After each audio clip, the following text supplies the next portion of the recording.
Can we forgive or should we forgive? There is a slogan among some of my friends in Iranian diaspora. We don't forget and we don't forgive. It rules out the forgiveness of perpetrators of massacres and crimes against humanity in Iran.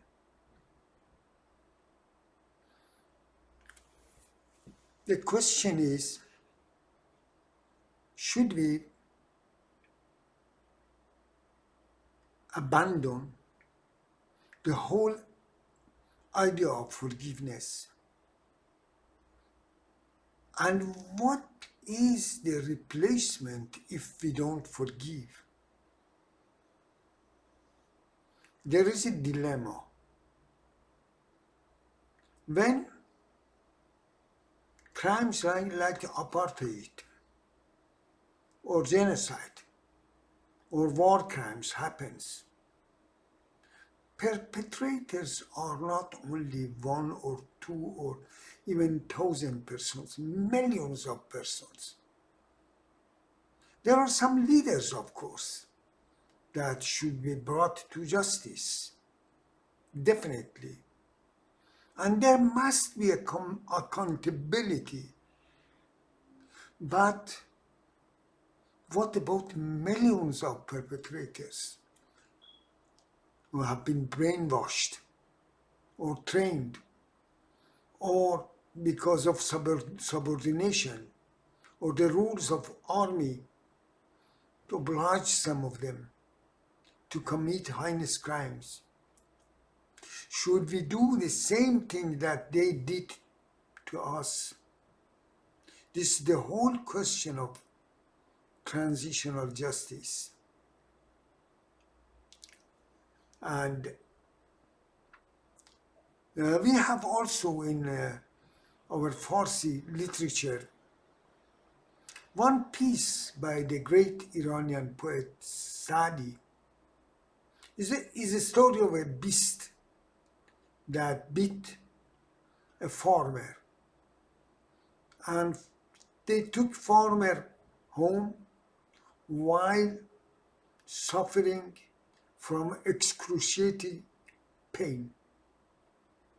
Her daughter told her, "Dad, why you are crying? What's happening with you?" He said, "A beast bit me." And the little girl said, "Dad, you should have also beaten the beast."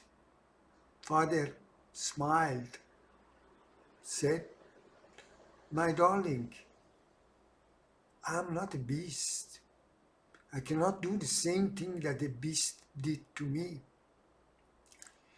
Here is the question of revenge, retaliation, retribution, that those who are working for justice never ever do it to their perpetrators. I give you another example. During Nuremberg trial, 10 war criminals were convicted and hanged. And today we have ICC, International Criminal Court in Hague. Two things are not there. There is no torture at all, and there is no death penalty. It means that during 65 years or so, we have gone miles in terms of human rights development. We don't do the same thing that they did to us. It is my strong belief that the ideal of forgiveness should never be removed from our politics if we want to remain freedom fighters. Otherwise, there would be a bloodbath during transitional justice. That is why, after the downfall of tyrannical and totalitarian regimes, there are truth and reconciliation commissions. The society wants to know what happened and who did that. And the society wants perpetrators, ordinary people, rank and files, to reform themselves. Because we have two concepts of justice. We have reformative justice and retributive justice. A revolutionary never goes for retributive justice. Of course, leaders should be tried, but still with due process, not the same thing they did to the freedom fighters and to ordinary civilians. Here, the main issue is keeping human rights and humanitarian approach to the transitional justice. Of course, forgiveness is different from blanket amnesty.